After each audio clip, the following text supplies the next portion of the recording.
Assalamualaikum warahmatullahi wabarakatuh. Saya Amzalifa dari kelompok 8 akan menjelaskan hasil diskusi kelompok kami. Pengertian administrasi pendidikan adalah segenap teknik dan prosedur yang dipergunakan dalam penyelenggaraan lembaga pendidikan sesuai dengan kebijaksanaan yang telah ditentukan.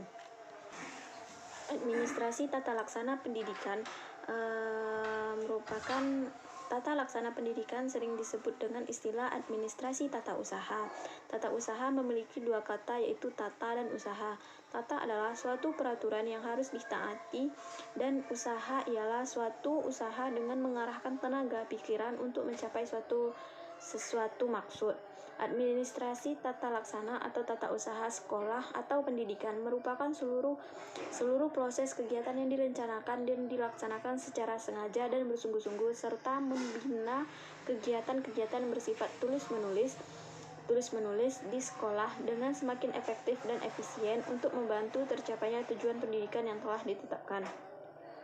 Fungsi administrasi tata laksana pendidikan yang pertama itu menghimpun, yaitu kegiatan mencari dan mengusahakan ketersediaannya segala keterangan yang tadinya belum ada atau berserakan di mana-mana sehingga siap dipergunakan bila mana diperlukan.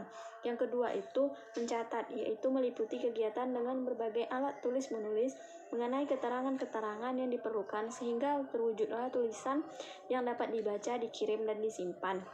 Yang ketiga itu mengolah, yaitu macam-macam kegiatan mengerjakan keterangan-keterangan dengan maksud menyajikan dalam bentuk yang lebih berguna atau lebih jelas untuk dipakai. Yang keempat, menggandakan, yaitu kegiatan memperbanyak dengan berbagai cara dan alat sebanyak jumlah yang diperlukan. Yang kelima, mengirim, yaitu kegiatan menyampaikan dengan berbagai cara dan alat dan pihak pertama ke pihak lain.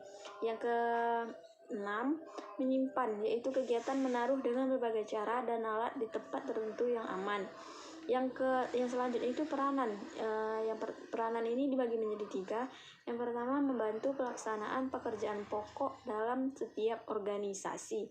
Yang kedua, menyediakan keterangan untuk memimpin. Yang ketiga, melancarkan perkembangan organisasi. Yang selanjutnya itu tujuan dibagi menjadi 5. Yang pertama, terhadap administrasi peserta didik. Yang kedua, administrasi kurikulum. Yang ketiga, terhadap administrasi biaya. Yang keempat, terhadap tata laksana sendiri. Yang kelima, terhadap supervisi pendidikan. Jenis-jenis kegiatan dalam urusan ketatausahaan. Yang pertama, kegiatan tata usaha yang menyangkut manajemen kurikulum. Manajemen kurikulum adalah segala proses penyelenggaraan yang bertujuan memperlancar pelaksanaan proses belajar mengajar agar efektif dan efisien. Yang kedua, kegiatan tata usaha yang menyangkut manajemen siswa. Yang ketiga, mendaftarkan calon siswa. Yang keempat, mengisi buku induk dan buku lapor.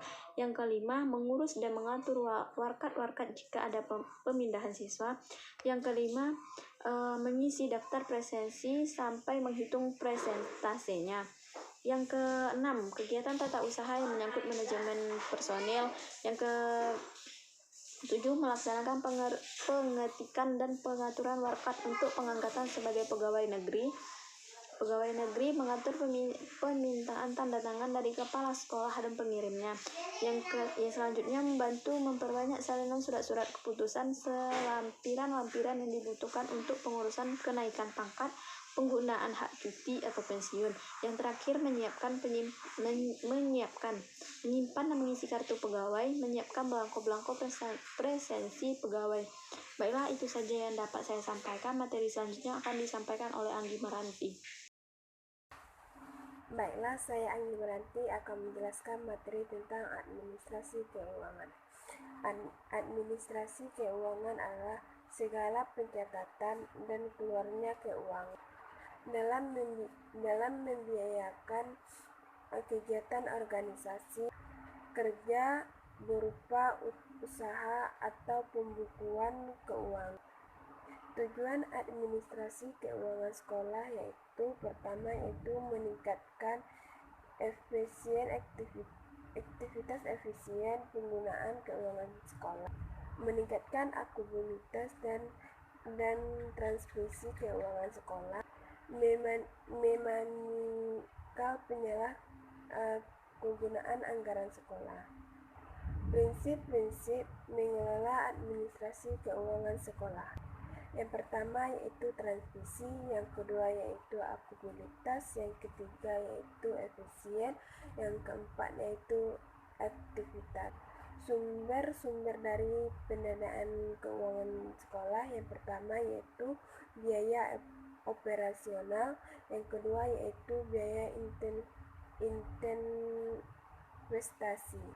Kegiatan-kegiatan mengelola dan dana keuangan pendidikan sekolah. Yang pertama yaitu perancangan atau penganggaran keuangan. Yang kedua yaitu tahap pelaksanaan, yang ketiga yaitu tahap penilaian. Organisasi dan koordinasi keuangan sekolah. Yang pertama yaitu bendahara, yang kedua yaitu pemegang buku besar, yang ketiga itu pemegang buku anggaran, buku bank, buku pajak, dan buku register, dan buku lain-lainnya.